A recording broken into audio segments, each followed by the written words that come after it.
নমস্কার বন্ধুরা, আপনাদের সবাইকে সুপ্রভাত জানিয়ে প্রতিদিনের মতো আজকে একটা নতুন ব্লগ শুরু করছি। আমার দিনটা সকাল থেকে আজকে খারাপ দিয়ে শুরু হয়েছে। আমার খারাপ হোক যাই হোক বন্ধুরা, আপনাদের যেন সারা দিন আজকে খুব ভালো কাটে।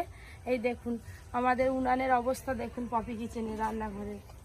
এই দেখুন হঠাৎ সকালবেলা ঘুম থেকে উঠেই রান্নাঘরে আসলাম, দেখি যে উনানটা রাখা ছিল রান্নাঘরের এক ধারে, উনানটার এই অবস্থা। পুরো উনান ভেঙে গেছে। আমাদের বাড়িতে এখনো দুটো উনান তৈরি করা আছে, সেই উনানে রান্না করব, কিন্তু সেই উনানগুলো এই উনানের মতো এত ভালো জ্বলে না। লোহার কোড়াতে উনানটা তৈরি করা হয়েছিল, দেখেই মনে হচ্ছে এটা অনেক দিন মানে অনেক বছরের উনান।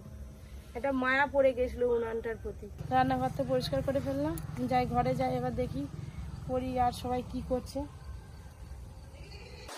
পরীক্ষার পিসিমণির সঙ্গে খেলাতেই ব্যস্ত। তুমি এসে ওকে সিঁড়িতে উঠে আরো বেশি করে শিখিয়ে দিলে। না না, সিঁড়িতে উঠতে নেই, এখানে পা ঝুলে বসতে হবে। হ্যাঁ, টাটা গো টাটা। তাই শোনো না, তাই শিখে গেছে, নম করা শিখে গেছে, অন্য কিছু। হ্যাঁ টাটা। কি ওকে ডাকতেছো? বাচ্চাকে নিয়ে বেরোতেই হলো, কোথা যাবে তার নেই ঠিক। হ্যাঁ, এখন বাজে 8:30 9টা, তো এই সময় যা রোদ, মনে হবে যেন 12টা 1টা বেজে গেছে। হ্যাঁ বাবা, রোদে ও হাই হামা, হাই হামা হামা হামা, আর শুধু ওদের এখানে বেরোলেই শুধু হামা, জানো কোথা উ করে, আমিও ওর সঙ্গে উ করে চলে যাই।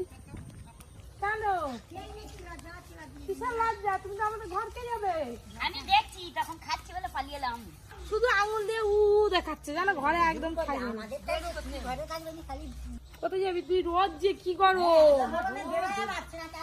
আর বলো কেন? করি তোর জন্য আমি এক বলতে দুধ নিয়ে যাচ্ছি।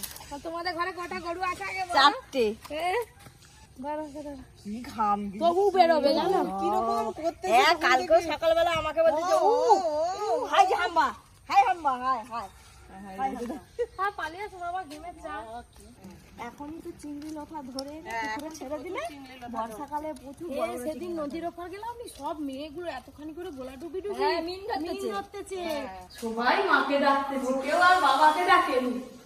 হ্যাঁ, সকাল বিকেল রুটিন করে পরীকে একটু করে ঘুরে ঘুরে করে নিয়ে আসতে হবে ডাকা।